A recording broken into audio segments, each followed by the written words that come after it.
Votre portrait, Nicolas, c'est Édouard VIII, l'oncle de la reine d'Angleterre. On apprend aujourd'hui qu'il a véritablement trahi son pays au profit des nazis. Ouais, et l'histoire d'Édouard VIII, on a longtemps cru que c'était une histoire très romantique. En réalité, elle ne l'est pas du tout. Édouard VIII, vous vous souvenez, c'est cet homme qui est devenu roi, la mort de son père en janvier 36. À peine sur le trône, il annonce son intention de se marier avec Wallis Simpson, qui est une Américaine divorcée de son premier époux et même pas encore divorcée de son second. Le scandale est énorme. L'église anglicane s'oppose au mariage, naturellement. Le Premier ministre aussi.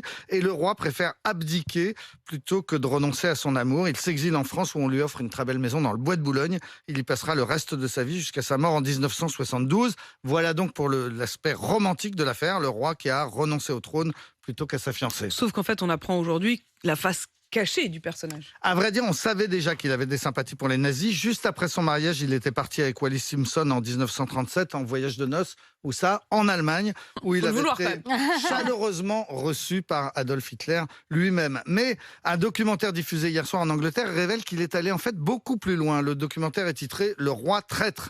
Il révèle qu'en 1939, Édouard VIII est allé visiter les défenses militaires françaises face à l'Allemagne, la fameuse ligne Maginot.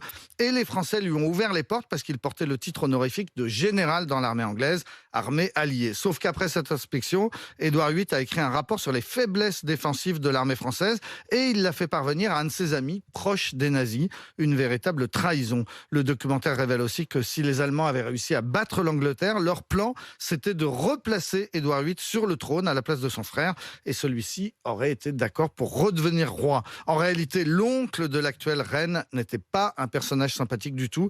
Un historien cité par Le Parisien le décrit comme vénal, indolent, alcoolique, inconscient, dépressif, irritable et puéril. Puéril pourquoi? Parce qu'il aimait se faire talquer les fesses comme un bébé.